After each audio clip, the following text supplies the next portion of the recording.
Thank you for tuning in to the best parenting show on the internet, Post Daily Dose. It's the Post. It's the Post. It's the Post. The Post Daily Dose. It's the Post. It's the Post.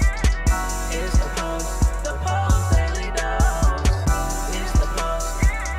It's the Post.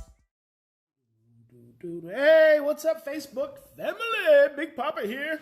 Hope you guys are having a wonderful, amazing, manic Monday. So I'm getting ready to do a interview with Paula Kettula for the Peaceful Parent Summit. It's the Peaceful Parent Summit.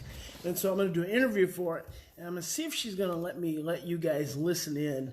So we'll see. I haven't asked permission yet. I'm just going to ask when she shows up on the Zoom video. And if so, then you'll get to listen in. And if not, you'll have to wait until the summit. So we'll see.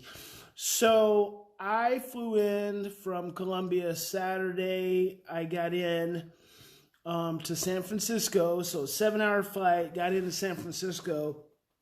And hey, by the way, say hi to Kyle. Kyle, say hi. Hello. Hi.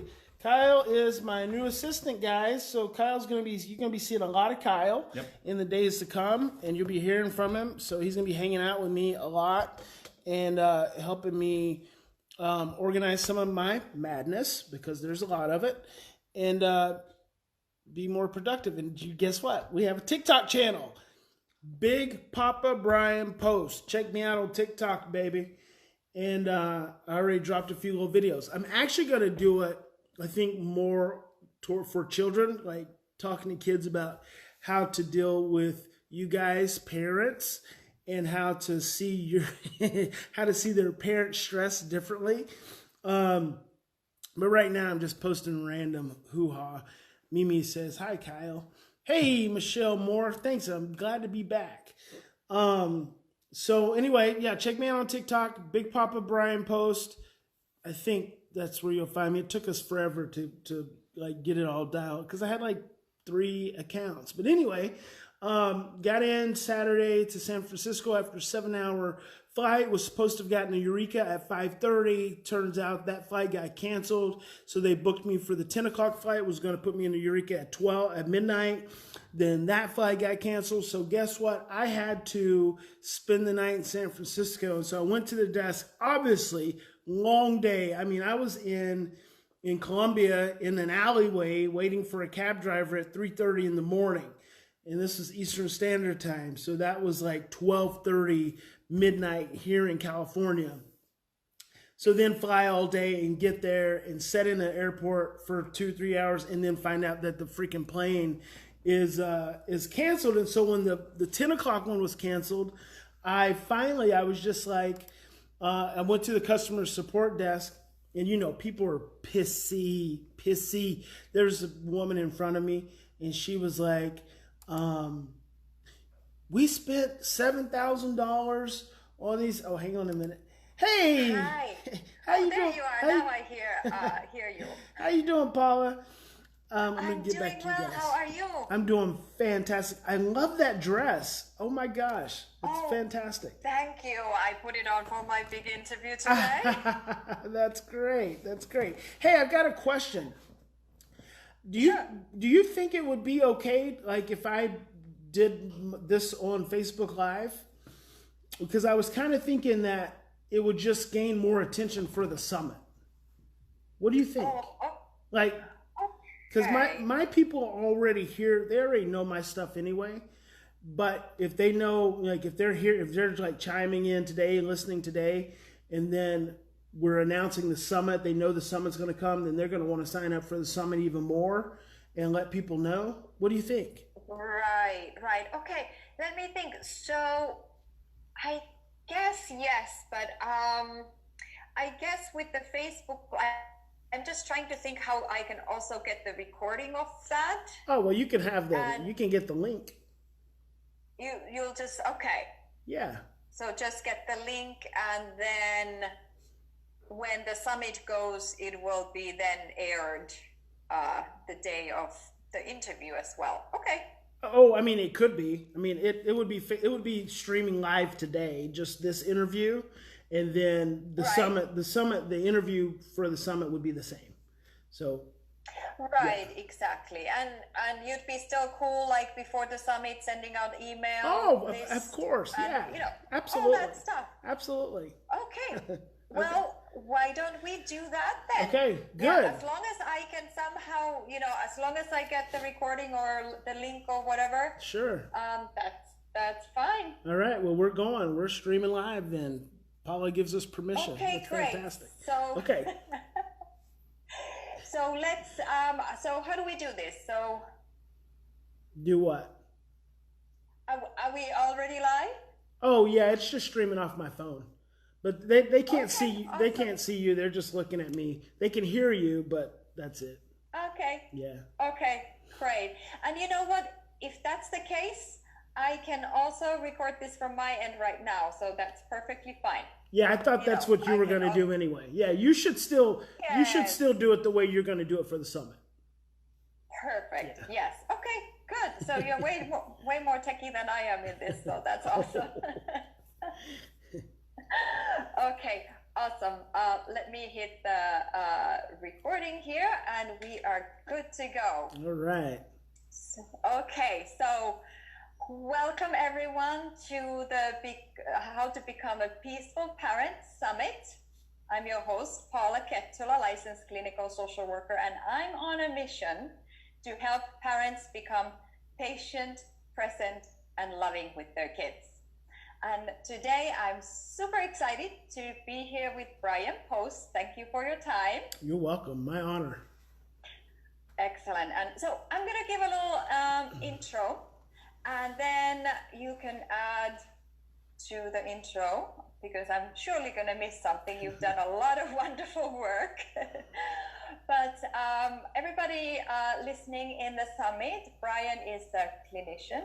He's a lecturer. He's an author. You've written so many amazing things, CDs as well, audiobooks, books, courses, amazing things. So you guys should really check him out. And what I understand is you've been in this field for a long time.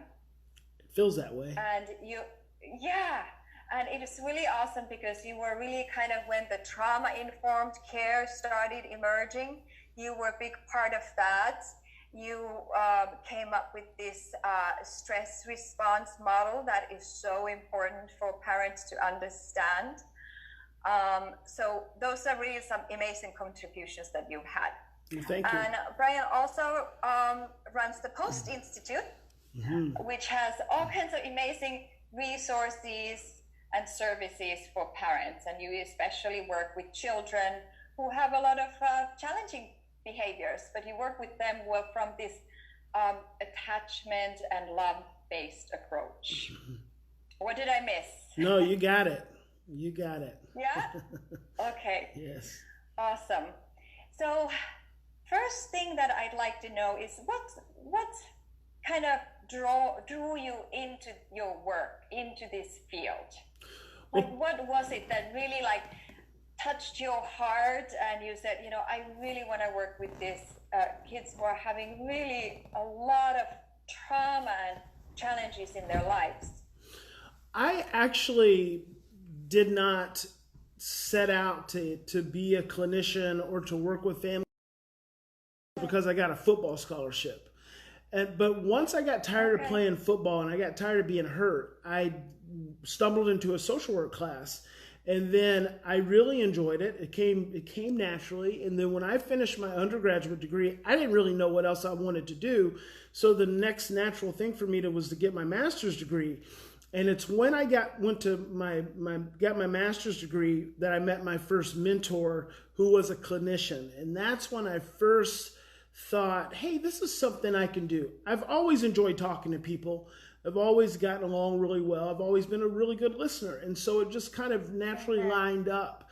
And then when I went through a little period, you know, doing my graduate school studies and getting started as a therapist. And then I moved away and started a private practice.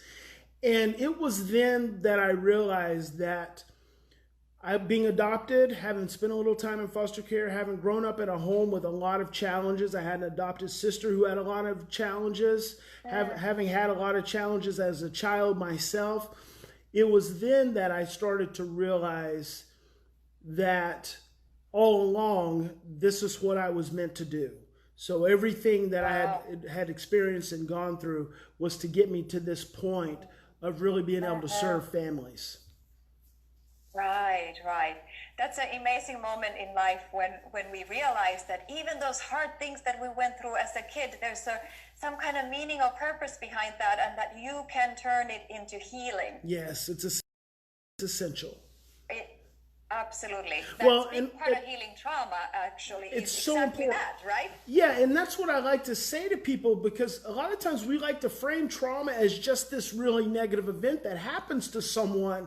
And the reality is that this event happens, and it was probably terrible, but there is a real gift that sits in the midst of that pain and that experience that you will be able to harness and do really amazing things with, if you will just allow yourself to get to that place. Yeah, you have to have the courage to look at the wound. And I'm getting goosebumps right now because you said the word gift in connection to trauma, because one thing that I tell my clients, you know, I specialize in trauma, working both with children and adults, and one of the first things that I tell people is that there are gifts in your trauma. Yes. You know, and that's what we're going to do. That's what we're going to do. We're going to go look for these gifts. And when that is transformed, you know, people come at the other end and they say, you know what, I don't wish anything were different. So they are actually grateful and thankful that they had these life experiences, because now they are the person who they are because of. Absolutely right. Absolutely. Oh, great. Thank you for sharing that. So the summit is all about how can parents become peaceful, and how can they be patient, present, and loving with their kids. So one of my questions is like, well, is it even possible? Like, how is it possible for a parent to become peaceful when there's so many things going on in their lives, and you know, kids especially with challenges? I mean, sometimes it just like pushes parents to the limits. And when I work with parents and I talk about, you know, taking breaths and finding peace inside, they kind of look at me like, you know, do you know what you're talking about? Like, really, is that even possible? So I would like you to talk a little bit about that is it possible, and how can parents get there? How can they be peaceful when like the world is like melting around them? What's the benefit of that? That is a beautiful question, because the answer is absolutely yes, we can become peaceful. And yes, we can become patient, and yes, we can become mindful. And the real key to all of it, in my opinion, is our ability to be aware of our stress. When we learn to be aware of our stress and we learn to pay attention, that opens the door to finding peace. A heart and a mind that is in stress and in fear and in chaos. And the thing is a lot of people, first of all, they don't even know that they're stressed. So that's like a big thing. People are like, well, I'm not really stressed, but at the same time, their stomach's upset, or their shoulders are clenched tight, or they have high blood pressure, or they have irritable bowel syndrome, or they're not sleeping. But they tell you that they're not stressed. It's because they're not consciously aware of it. So that's really important. And then the next thing is people don't realize that they have fear in their lives. And a lot of times we think fear means the boogeyman. Like I'm scared of something or someone. And in reality, anytime you are in a state of stress, your body moves into fear, because your body only knows two energetic states. It knows a thriving state and it knows a surviving state, which means it knows love or it knows fear. So anytime you're stressed, your cells constrict into survival. That's the emotion of fear. So a lot of times we don't realize that we're scared when we are. Just to give you a real everyday example, Please. One of my employees, my bookkeeper, we all live together in this home in Crescent City, her and her husband and myself. And so she was going into town for an appointment at 9 o'clock this morning. Well, Kyle and I, my assistant, started at 8 o'clock. So her name's Miss Edna. She came down, and it was about 20 minutes before her appointment. And I said, Miss Edna, see, my stress has nothing to do with me. But I was thinking that she had to be somewhere at 9 o'clock, and my stress was already starting to set in. And I said, Miss Edna, you probably need to be, this is an adult, right? I'm telling a grown woman that she probably needs to be leaving our house so that she can get to her appointment by 9 o'clock. And she said, I'll be fine. Right. But see, that little moment, can cause stress.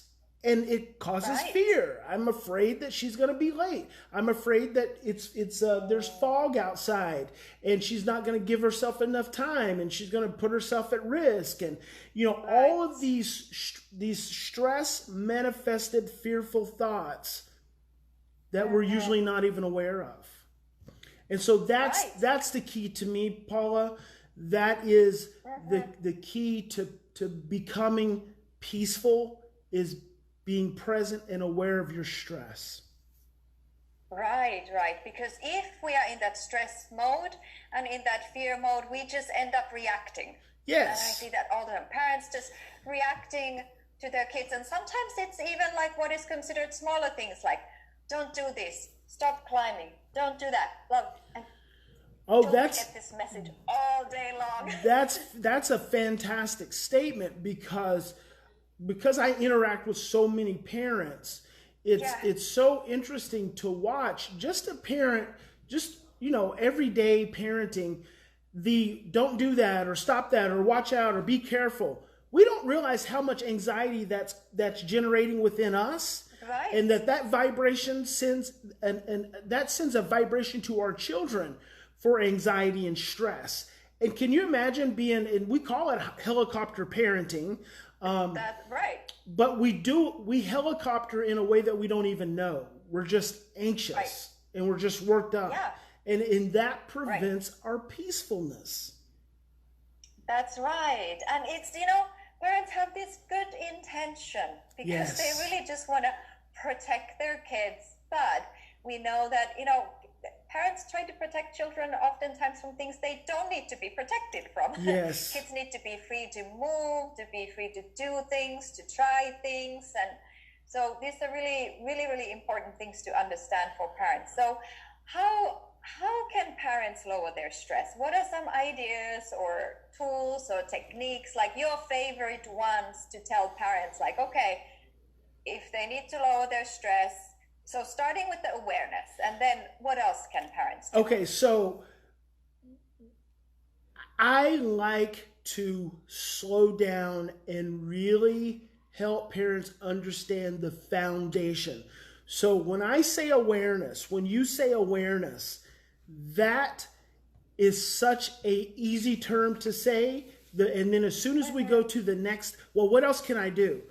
Well, if I tell you what else you can do, and I don't spend enough time helping you to understand that awareness, what awareness actually means, that means taking a deep breath, connecting to your body, telling yourself, first recognizing what state of stress or fear you may be in, and then saying to yourself, I don't have to be stressed right now.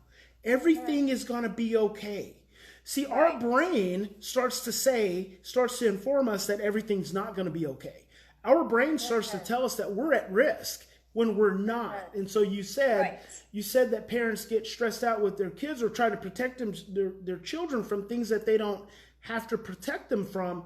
Right. Their brains think they do. And sometimes as parents, we're micromanaging our children, and we don't even think it's about protecting them from anything. But our brain is telling them that at some level, on some plane, on some dimension, they're going to be at risk if we don't tell them to set up straight. If we don't tell them to stop eating with your hand, to stop running in the house. We have all this fear-generated confusion and distortion that creates anxiety all the way around, and I call it creating a negative neurophysiologic feedback loop. And so it's this, this invisible feedback loop that gets created in a home and in a relationship that takes everything over. So I really want families and parents, when I say awareness, become aware, pay attention. What is in your mind, what is in your heart, what is in your gut, and breathe and slow down. Slowing down doesn't mean you get less done. It means your brain is online when you're doing it. One of my favorite statements comes from Joseph Ledoux. He wrote a book called The Emotional Brain. He says, in times of stress, our thinking processes become confused and distorted, and our short-term memory is suppressed. Wow. When we become stressed, and we don't realize that this is not just a matter of being stressed out. This is just having to be on time at an appointment. This is just being hungry, being cold. Yeah. When we become stressed, we stop thinking clearly.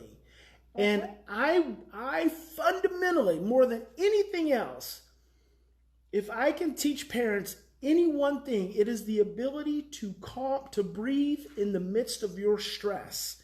Breathe in the midst of your. I don't even need to tell you 10 other things you can do as a parent until I have helped you to understand and internalize that the single most important thing you can do is breathe in the midst of your stress. Herbert Benson, 1970s Harvard physiologist, the relaxation response. The one proven way to interrupt your stress is to breathe. And it is the first thing that we do when we become stressed is we stop breathing. That's right. Yeah. Right. It's hard for me to even want to talk about anything else because it's so important, and we don't do it. And that's the reason why we have so much chaos and so much insanity is we don't freaking breathe. I was telling my Facebook group about being in the airport and the flights getting canceled and people losing their freaking brains and screaming and crying, and I'm like, this is because of weather. God said to the pilot, you don't fly. Nothing you can do about Yes, if God says don't fly, no one should want to get on that plane. But we don't think about it that way. Right. Yeah, you know what? It's so simple. It is. It's such a simple thing. Breathing, but so hard to do. And I love it that you really hone in on that foundation.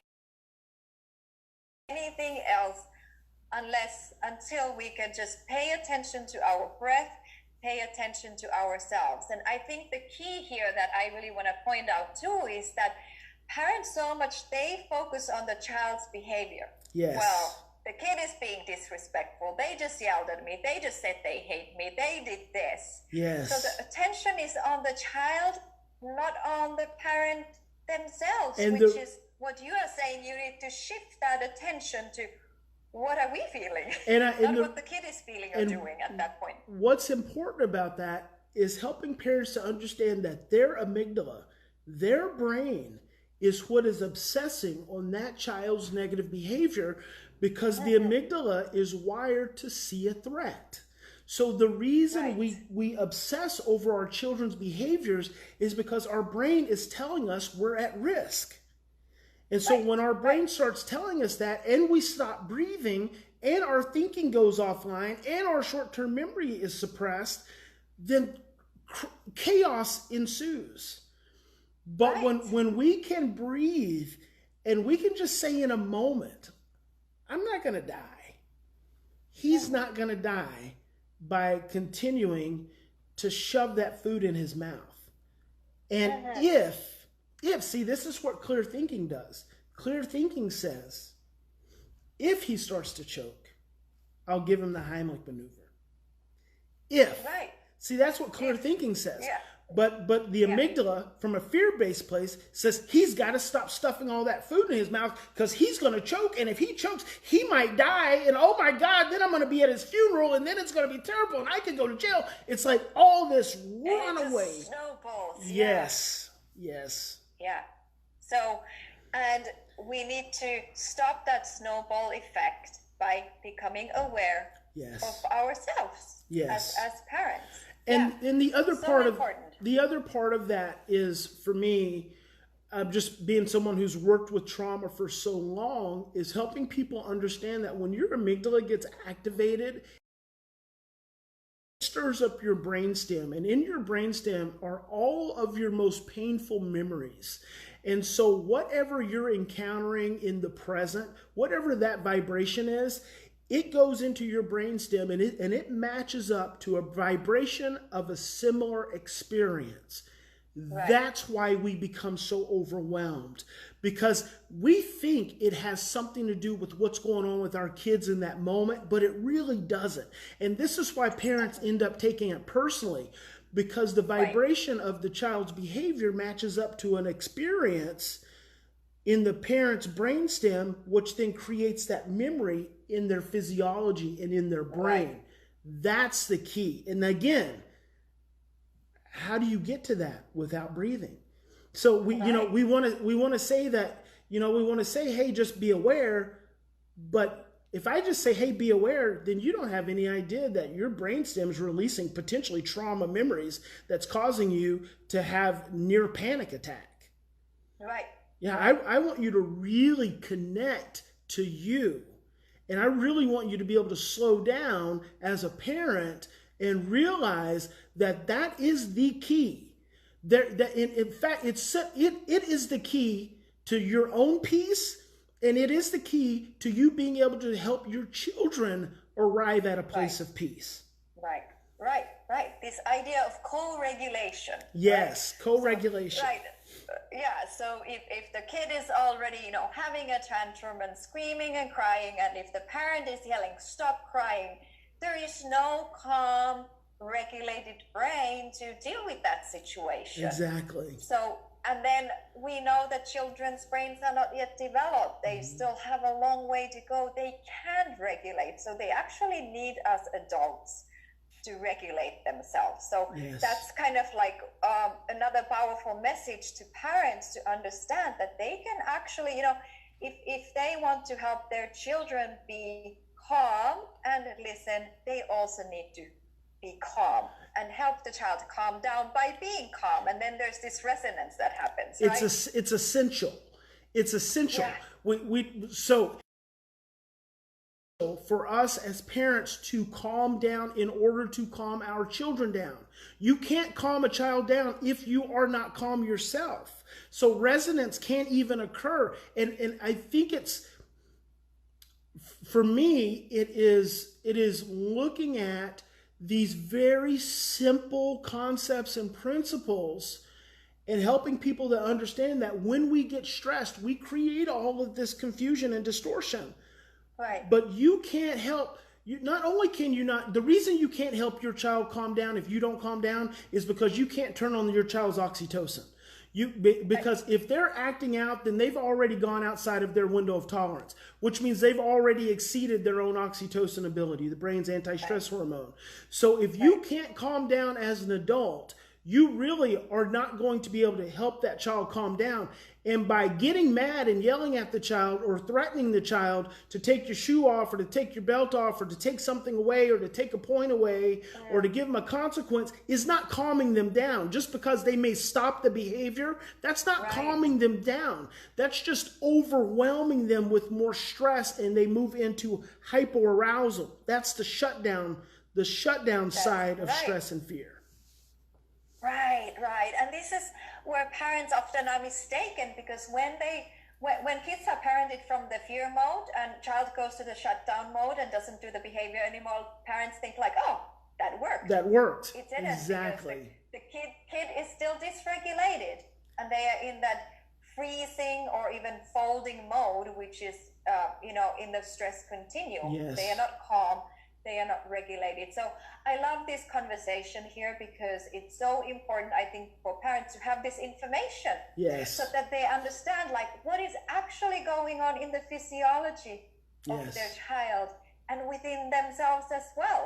Mm-hmm. And when they understand the stress model, how it works in them and how it works in the child, they can also learn to understand the child's behaviors as well. That, okay, if a child just lies to their, and it's an obvious lie, Yes. and parents get confused about it, like, why did you do that? That just doesn't make any sense. But it makes sense from the stress model because the thinking is not clear, right? That's right. The thinking is not clear. And in that moment of lying, because the brain, I think we don't realize just how active and involved the brainstem is, and it keeps us alive, obviously. Right. But in the midst of the peak of the stress that has generated that lie, we don't realize that for that child, their brainstem is activated, and their brainstem is saying the worst thing that has ever happened to me is going to happen again if I don't convince my parent that I'm telling the truth. That's why I always say lying for a child is life or death. They lie because it's survival. 15 seconds to live, right? That's the principle of the survival mode of the brain. It's going to go into this mode. Okay, I have 15 seconds to live. What am I going to do? I'm going to say I didn't take the cookie from the jar. Absolutely. When I actually did take Absolutely. the cookie, right? And the parent usually knows the child took the cookie, but they can't prevent themselves from saying, did you take the cookie? They already know the child took the cookie, but because now they're stressed, their thinking's not clear, their short-term memory shut down, they forget that when they say to this child in a state of escalation, did you take the cookie? They know the child's going to lie, but they can't stop it because they haven't calmed themselves down. That's right, because they are in their own reactivity. Yes. It's these patterns that keep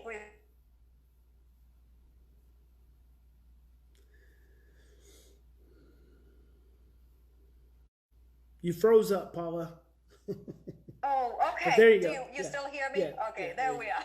Hey, we're back. So that, this summit gives people information on how to start undoing these patterns, create new, healthier patterns. I'd love to keep talking to you all day long, but we'll start wrapping up here. So, but before we end, I really want to end this talk some kind of message of hope for parents, because sometimes it feels like it's never going to end. It's always going to be this hard. And, why did I even become a parent? And so hopeless. So could you give parents a message of hope, kind of based on all the work that you've done in a lot of difficult situations? Well, and I want to end by going right back to where you began. How can we become peaceful? And it's in that place of stress that we become overwhelmed, and we go in and day out, and we get more and more stressed. And that's when we move into that place of hopelessness. That's when we move into that place of, why did I do this? But here's the thing. We are literally only one breath away from finding peace and finding a new path. That's why as a parent, you can be struggling, and all of a sudden, you just have this day or this 2 days of everything's just going great. But then, sometimes it feels like it just starts back over again. But remember that it was going well. Something was happening during that time when it was going well. Right. Return back to that place. Hold that place in your mind and hold that place in your heart. And we're just one breath away in any given moment of being able to find that space of love. It's always available. It's always waiting for us. We just have to breathe into it and embrace it and become it. Wow. That is so well put, and what a powerful message for everybody. We're just one breath away from peace and loving your kids. That's really, right. When we're peaceful, we can do that, right? That's right. That's right. Thank you so much. This has been so lovely. You're welcome. Now, I understand you have some gifts for our viewers. Yes. Maybe do you have some ideas already on your free gifts for the attendees of this summit? Yeah, we're gonna give people access to my audio book, to an ebook, and then probably a whole course as well. So they'll be able to do a whole online course. Oh, that would be so helpful, and that would benefit so many parents. And all that information will be in the email that goes out when this interview is aired. So be sure to click on that and get access to all those wonderful free gifts. Fantastic. Okay, we'll end with that. Thank you so much. I really appreciate you being part of this. It's so important. You're welcome. Thank you for putting the summit on. It's going to be amazing. Of course. Yeah, I'm super excited about it. Okay. Okay. Thank you so much, Brian. Okay. You take care. Okay. Bye-bye. Okay. Bye-bye. Bye.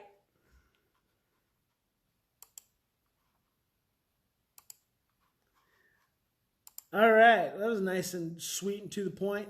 So I was standing in line. I'm really grateful that Paula allowed us to stream that. I was standing in line in San Francisco at the airport, and the lady in front of me was two sisters, I think, because their mom was over in the corner, and they were like, "You don't realize we paid $7,000. This was first class, and this is what we get for first class." Well, see, here's the thing with airlines: if it's weather, they really can't do anything. They're not going to refund you. They're probably not going to give you vouchers. They're not going to put you up in a hotel. You're just kind of really as a traveler, you're held hostage to the elements. And so it's just so interesting to me because it's like I just said there to Paula. I mean, if God says, don't get your ass on the plane, why would you want to get on the plane anyway? And why would you want to get mad at someone because they're not going to put you on the plane? It just doesn't make any sense to me. And so when it was my turn and I went to another lady and, she was telling me the same scenario, she's like, well, so here, listen to this. I was supposed to get in at 5:30, wasn't going to get in at 5:30. So then I was going to get in at midnight, wasn't going to get in at midnight. So I wasn't even going to be able to fly out of San Francisco until the next day at 7 p.m. So just obscene. So when she tells me this, I just start laughing. I just giggle because it's so ridiculous, right? It's like, oh my gosh, I just giggle. And then I'm like, okay, well, let's think about this for a moment. And what are my options? And she's like, oh my gosh, you don't realize how good it feels for you not to be upset.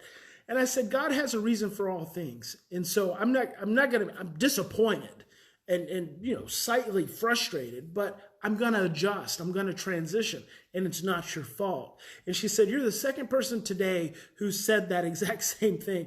And that's just, what I felt. And so I actually ended up spending the night in San Francisco and then got up the next morning because I always wake up early anyway. And I rented a car and just drove the 4 hours. And actually, it was a beautiful drive.